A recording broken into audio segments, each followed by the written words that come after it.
આજની ધર્મકથા. પ્રણામ. ગોત્રકર્મની ચંદન પૂજા,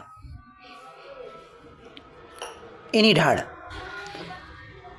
આ 8 પ્રકારી પૂજાની 8 ઢાળો રચી અને વીર વિજયજી મહારાજ સાહેબે એક જેવું ઉત્તમ કાર્ય કર્યું ને એ થયું કે આપણને આ 8 કર્મોનું સ્વરૂપ સમજાવી અને પરમાત્માની પૂજા કેમ કરવી જોઈએ, અષ્ટપ્રકારી પૂજા કેમ કરવી જોઈએ, એનો એક આખો તાળો બેસાડીને આપ્યો.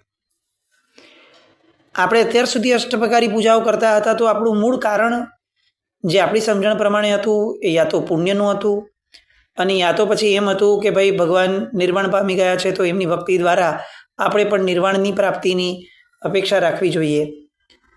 પણ આ બધા આ આખું લક્ષ્ય કઈ રીતે પાર પાડી શકાય? તો એનો માર્ગ ગ્રાઉન્ડ રિયાલિટી જેને કહી શકાય કે ભાઈ કયા પાથ ઉપર જઈ અને આપણે આ લક્ષ્યાંક પામી શકશું.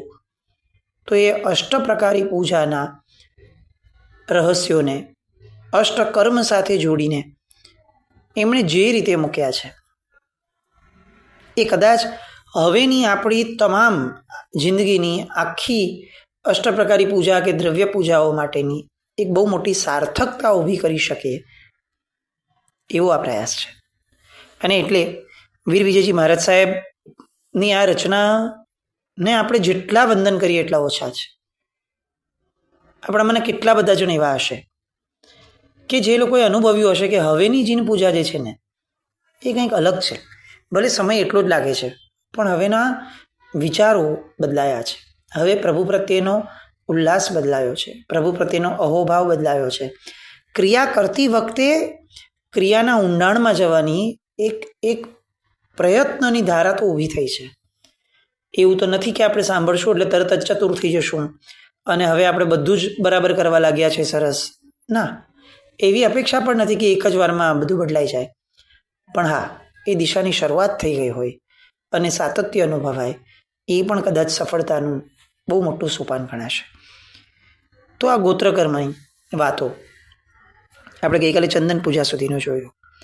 એના કાવ્યની અંદરમાં સરસ વાત મૂકે છે કે હે ભવ્ય આત્મન, જન્મ જરા અને મૃત્યુથી ઉદ્ભવતા ભયને દૂર કરે તેવું, સર્વ પ્રકારની સંયોગ અને વિયોગની વિપદાઓને મટાડી દેનારું, પોતાને પાવન કરનારું એવું સુગંધી દ્રવ્યોનું પૂજન પોતાના હાથે તમે પ્રભુને કરો. અહીંયા એક આશય બહુ સરસ મૂક્યો. ચંદન પૂજા કેમ કરવાની? તો કે સંયોગ અને વિયોગની જે વિપદાઓ છે એને મટાડવા માટે કરવાની. આ વાતને થોડું લોજિસ્ટિક વેમાં જઈએ, લોજિકલ વેમાં. આપણે જીવનમાં જેટલા લોકોને પામ્યા છે એ બધા લોકોથી ક્યારેક ને ક્યારેક આપણો વિયોગ થવાનો છે. હવે એમાંના કેટલાક વ્યક્તિઓ એવા હશે કે જે વ્યક્તિઓનો વિયોગ આપણને નથી પામવો એવી આપણને સહેજે ઈચ્છા થઈ હોય. અને એવા સંબંધોમાં પણ કેટલાક સંબંધો એવા હશે કે જેનો વિયોગ થવાથી આપણને આત્મિક નુકસાન થાય એવી શક્યતા દેખાય. પ્રભુ એ આ જગતના સર્વોત્તમ આત્મા છે.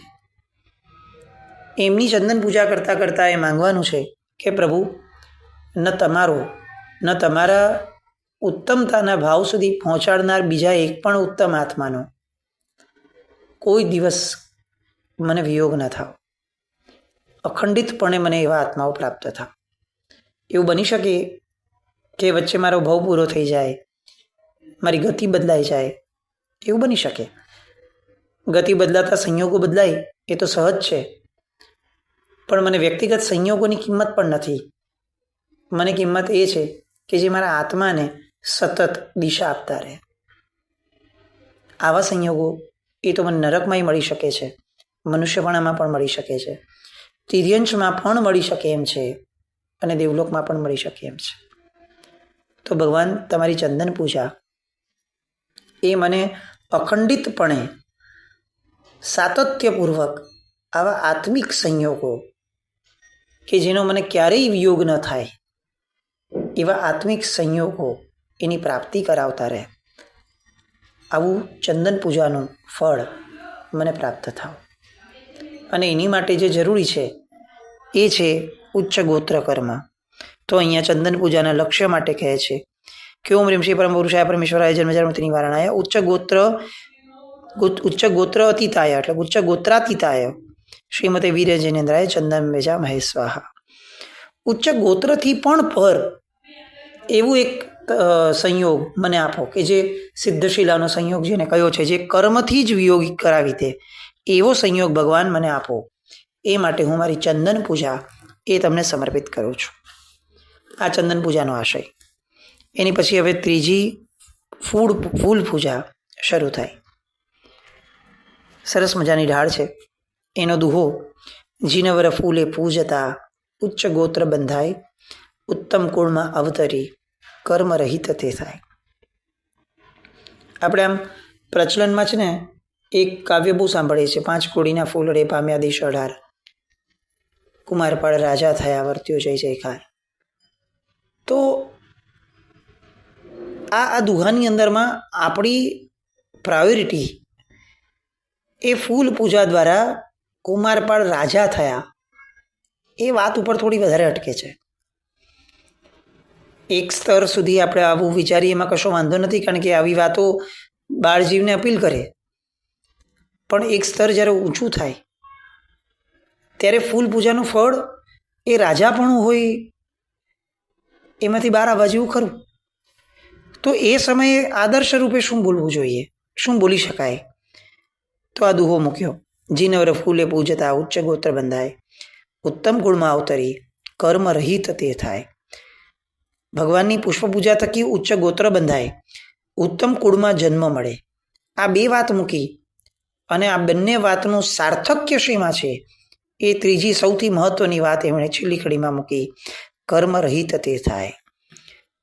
આ બધું મળ્યા પછી જીવ એનો એવી રીતે ઉપયોગ કરે કે જેના કારણે એ કર્મ રહિત થાય. શાલિભદ્રનો જીવ, એમને ઉચ્ચ ગોત્ર મળ્યો, ઉત્તમ કુળ મળ્યો, અંતે એ કર્મ રહિત થવાની દિશામાં આગળ વધ્યા. મમ્મણનો જીવ, ગોત્ર પણ ઊંચું હતું, કુળ પણ ઊંચું હતું, પણ કર્મ રહિત થવાની દિશા ના મળી, 7મી નરકે ગયા. એટલે ઉચ્ચ ગોત્ર કર્મ પણ તો જ સફળ છે જો એ કર્મ રહિતતાની દિશા આપે તો. અને પુષ્પ પૂજા એ ઉચ્ચ ગોત્ર કર્મ મળ્યા પછીની સાર્થકતા આપવામાં શક્તિવંત છે એવું અહીં જણાવવામાં આવે છે. ઢાળ શરૂ કરે છે. સુણ દયાનિધિ ઉત્તમ કુળ અવતરતા પાર ન આવ્યો, સદગુરુ મળે તુજ આગમ અજુ આલે મુજ સમજ આવ્યો. ભગવાન, તમે મારી કથની સાંભળો. કેવી વિચિત્ર ભાગ્ય સ્થિતિ છે મારી. મને એક વાર નહીં અનેક વાર ઉત્તમ કુળની પ્રાપ્તિ થઈ. આમ શાસ્ત્રકાર પરમર્ષિઓ જેને દુર્લભમાં દુર્લભ કે છે એવી ઉત્તમ કુળની પ્રાપ્તિ મને અનેક ભવોમાં થઈ, સેંકડો હજારો લાખો ભવોમાં થઈ, પણ હું કંઈ આગળ એનાથી પામી ન શક્યો. કેમ? કારણ કે એ ઉચ્ચ કુળ ફક્ત રહ્યું, મારામાં ઉચ્ચતા ના આવી. ઉચ્ચ ગોત્ર કર્મ, ઉચ્ચ કુળ આ બધું બહારની પરિસ્થિતિને ઉચ્ચ બનાવી શકે છે, પણ મારી પોતાની જાતને ઊંચી બનાવવા માટે મને જેની જરૂર છે એ મને આ ભવમાં પ્રાપ્ત થયું છે. સદગુરુનો યોગ અને તમારા આગમના અજવાળા, આ બે થકી બહારની મળેલી ઉત્તમતા એને મેચ થાય એવી અભ્યંતર ઉત્તમતા હું ક્રિએટ કરી શકીશ. અને એના કારણે અહીંયા આગળ વાત મૂકે છે કે સમકિત સંજુત વ્રત આચરતા, જીન પૂજા ફૂલ પગર ભરતા, શ્રાવક મુનિ દશમું ગુણ ધરતા, ઊંચ ગોત્ર તણો બંધ જ કરતા. શ્રાવક હોય તો એ સમ્યક્ત સહિત 12 વતને ઉચરે અને પછી ફૂલના પગર ભરી, પગર એટલે વાસણ મોટું, એ ભરી અને જીન પૂજા કરે તો એ ઉચ્ચ ગોત્ર કર્મ બાંધે. મુનિ ભગવંત હોય તો એ પુષ્પ પૂજા ન કરે તો એ તો આમે નથી કરવાના, પણ મુનિ ભગવંત આવી રીતે પરમાત્માની સમ્યક શ્રદ્ધાપૂર્વકની સેવા કરે તો એ 10મા ગુણ સ્થાનક સુધી બાંધે. અહીંયા સરસ વાત મૂકી કે ઉચ્ચ ગોત્ર કર્મ બાંધવા માટેની મિનિમમ રિક્વાયરમેન્ટ શું છે? તો કે સમ્યક્ત સહિત 12 વ્રતનું ઉચ્ચારણ. આપણે ત્યાં એક શબ્દ આવે છે દ્વંદ્વ, જે ઘણા બધા છે એમાંનો, અકામ નિર્જરા, સકામ નિર્જરા. અકામ નિર્જરા એટલે શું? આપણે અત્યારે જે જીવન જીવીએ છીએ ને જે ધર્મ કરીએ છીએ ને એ પ્રાય કરીને મહદ અંશે એ અકામ નિર્જરા જેવું છે. એક ઝાડ હોય, એ ઝાડ ઊભા ઊભા વર્ષો કાઢી નાખે, વર્ષોના વર્ષો. કેટલો બધો તડકો સહન કરે, કેટલો વરસાદ આવે એને ભીંજવી નાખે. એનામાં પણ જીવ છે ઝાડમાં, એને વેદનાઓ થતી હશે, એની પીડાઓ થતી હશે, એને સારી ખરાબ લાગણીઓ થતી હશે. તો આ ઝાડ આટલું બધું સહન કરે છે તો એને તો ઘણું ફળ મળવું જોઈએ. આવતા ભવની અંદરમાં તો એના બધા કર્મો પૂરા થઈ જવા જોઈએ. આવું આપણે સામાન્ય રીતે એક્સપેક્ટ કરીએ, પણ શાસ્ત્રકાર ભગવાન તો ના પાડે છે કે એને નથી થતું કાંઈ. કેમ નથી થતું ભાઈ? આવો અન્યાય કેમ? કારણ કે એ અકામ નિર્જરા કરે છે. ઓન ધ કોન્ટ્રારી, કોઈ એક મહાત્મા છે, એ સામાન્યપણે તડકાની અંદરમાં કેટલુંક ચાલી અને ગોચડી માટે કેવી રીતે નીકળ્યા પોતાના આચાર પાલન માટે, એમની જબરદસ્ત સકામ નિર્જરા કીધી. કેમ? તો કે એ મહાત્મા છે, વેશથી વાત નથી અહીંયા ચાલતી. એ ખરેખર અભ્યંતર સ્થિતિથી મહાત્મા છે, સમ્યક દર્શન પામ્યા છે. હવે એ કોઈ પણ કામ જીવનમાં કરે છે તો એ કામ કરતા પહેલાં એનું એક લક્ષ્યાંક બાંધેલું છે, અને એના લક્ષ્યાંકની અંદરમાં ક્યાંક ને ક્યાંક સેન્ટરની અંદરમાં એમનો પોતાનો આત્મા છે. ઝાડ એ ઢગલા બંધ વર્ષો સુધી તડકો, ઠંડો, છાયો બધું સહન કરે છે, વરસાદ, પણ એના સેન્ટરમાં આત્મા નથી, કારણ કે એની વિચારણામાં જ આત્મા નથી. આપણી આજની પરિસ્થિતિ, ધર્મ કરતા લોકોની પણ પરિસ્થિતિ એક એવી બ્રહ્મા છે.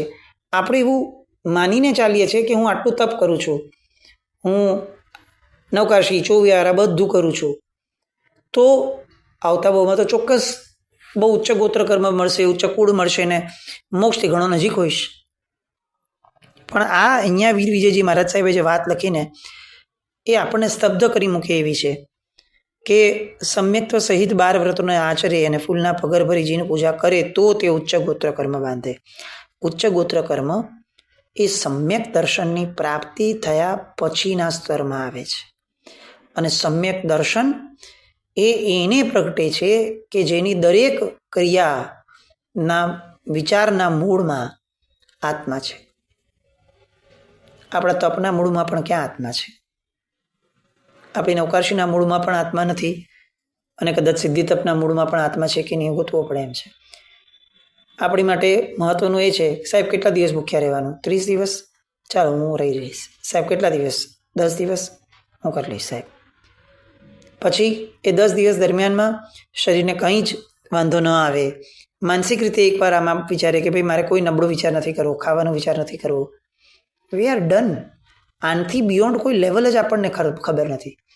અને આ બધું તો દૈહિક સ્તરનું છે, ફિઝિકલ લેવલનું છે આખું. આમાં આત્મા તો શરૂ જ નથી થયો. તો જ્યાં આત્મા જ સેન્ટરમાં નથી ત્યાં સકામ નિર્જરા તો વિચાર પણ ન કરી શકાય. બહુ વિચારણીય પ્રશ્નો છે. આપણી આખી જિંદગીના જેટલા પણ ધર્મો છે એને બેસીને પગ પર પગ ચડાવી બેસી અને નોંધ કરવા જેવી છે કે આમાં કયા કયા ધર્મની અંદરમાં મૂળમાં મારા લક્ષ્યાંકની અંદરમાં આત્મા હતો. કોઈને કહેવા માટેની, જાતે વિચારણા માટે આ વિચાર કરવો જરૂરી છે. અને ત્યારે આપણને ખરેખર ખબર પડશે કે આપણી ધર્મની ઉંમર તો હજી કદાચ શરૂ જ નથી થઈ. તુમે સત્તા ઉદય અનુભવ્યો, શૈલેષી કરણ કરી ખવ્યો, તે રસ ચખવી મુજો હેલવ્યો, એક ખામી જે નવી ભેળવ્યો.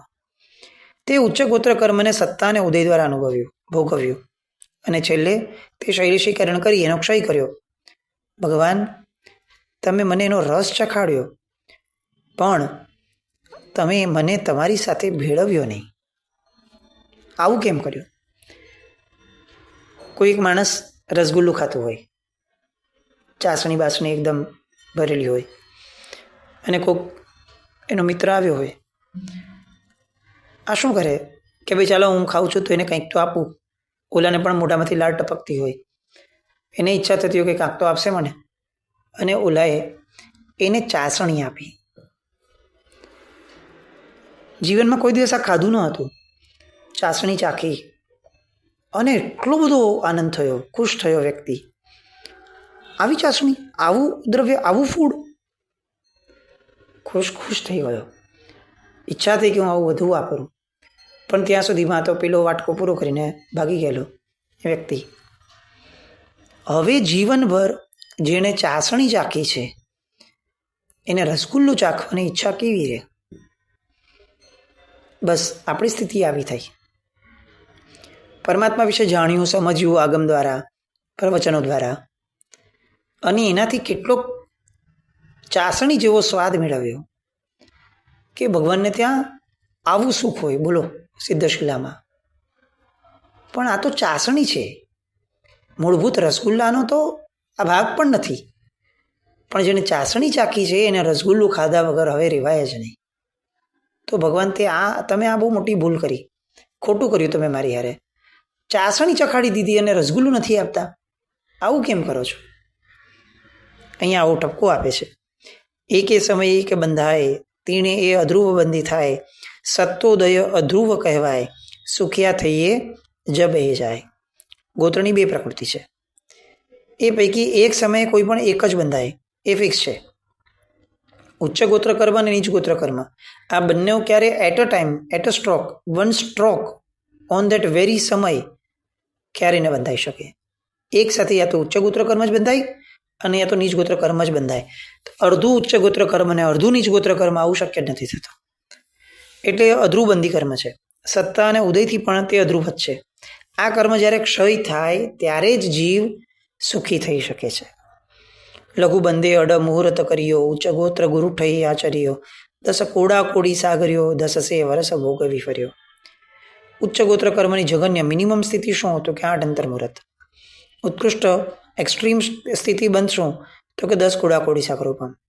1000 વર્ષના આબાદા કાળ પછી એનો ભોગવટો થાય. એ કર્યો પછી હું આ ભાવમાં આવતો રહ્યો. આજે આપણે જે ઉચ્ચ ગોત્ર કર્મ બાંધશું એનો અબાધા કાળ શું છે? તો કે 1000 વર્ષ. આપણામાંના ઘણા લોકો આવો પ્રશ્ન કરે છે કે હું આટલી પરમાત્માની ભક્તિ કરું છું, હું આટલા ગુરુ ભગવંતોની વૈવત સેવા, સુપાત્ર દાન વગેરે કરું છું, મારા જીવનમાંથી કષ્ટ કેમ નથી ટળતા? એમને આ ગાથા સંભળાવી દેજો કે જેમાં કહ્યું છે કે 1000 વર્ષના અબાધા કાળ પછી એનો ભોગવટો થાય. એટલે હું આજે જે કરું છું, જે મેળવું છું, એ 1000 મિનિમમ 1000 વર્ષ પૂર્વે મેં બાંધ્યું હતું એનું ફળ ભોગવું છું. અને આજે જે સારું નવું બાંધ્યું છે એ મને ભોગવવા ક્યારે મળશે? તો કે મિનિમમ 1000 વર્ષ પછી. આજે કર્યું ને આજે જ મને ફળ મળી જાય, આવી વધુ પડતી અપેક્ષા રાખવાનો અધિકાર ઈશ્વરે આપણને આપ્યો નથી. હવે મેં તુજ આણા શિર દરિયો, થઈ અંત કોડા કોડી સાગર્યો, મોટો દરિયો પણ મેં તર્યો, શુભ વીર પ્રભુ સેવન ફળ્યો. પણ હવે આવું નહીં થાય, કારણ કે મેં આપની આજ્ઞાને મસ્તકે ધારી લીધી છે. અને મસ્તિષ્કના અંશની અંદરમાં મેં આપની જે આજ્ઞા છે એના પ્રત્યેનો અહોભાવ કેળવી લીધો છે. એને એકદમ ઊંડાણપૂર્વક મેં સ્વીકારી છે. પક્ષપાત આખોને આખો મેં બદલાવી લીધો છે. એના કારણે શું થયું? તો કે મારામાં સમ્યક દર્શન ઉત્પન્ન થયું. અને એકવાર સમ્યક દર્શન જેને ઉત્પન્ન થયું છે એને હવે અંત કોડાકોડી સાગરોપમની સ્થિતિ થઈ ગઈ. બસ અનંત કાળમાંથી અંત કોડાકોડી સાગરોપમમાં આવી ગયો. ભગવાન મેં મોટો દરિયો તર્યો હોય એવી અનુભૂતિ છે. અને આજ આ ભાવમાં હું આવું કરી શકું ને ભગવાન, તો એ મારી માટે આ ભાવની સફળતા છે. તો વર્ધમાન સ્વામી ભગવાન, ઋષભદેવ ભગવાન, આ બધા મળ્યા એનું સાર્થક્ય છે. અને એમ કહે છે કે દેવોની ગતિ સદગતિ આપનારા પુષ્પોના ઢગલા વડે પ્રભુની અમે પૂજા કરીએ છીએ. એ જીવ સુમન એટલે કે ચોખ્ખું ચિત્તરૂપી ગુણ આપનારા પુષ્પ વડે તું પૂજા કર અને તારા મનને પૂજામાં છોડ. ઓમ રીમ શ્રી પરમ પુરુષાય પરમેશ્વરાય જન્મજન્મત નિવારણાય ઉચ્ચ ગોત્ર સ્થિતિ વિચ્છેદકાય નિવારણાય શ્રીમતે વીર જિનેન્દ્રાય પુષ્પમ યજામહે સ્વાહા. ઉચ્ચ ગોત્રની સ્થિતિનો વિચ્છેદ કરનાર એવી આ પુષ્પ પૂજા એ ભગવાન હું આપને સમર્પિત કરું છું. પુષ્પ પૂજાના આ બધા આશયો આપણે લીધું હતું એમ પુષ્પની ગતિમાં પણ જે ઉચ્ચ ગોત્ર કર્મમાં છે એવા જ પુષ્પો પ્રભુને અડાવાય છે. તો ઉચ્ચ ગોત્ર કર્મનો જેનો ઉદય છે એવા પુષ્પો એની ભક્તિ દ્વારા ઉચ્ચ ગોત્ર કર્મનો બંધ મને થાય.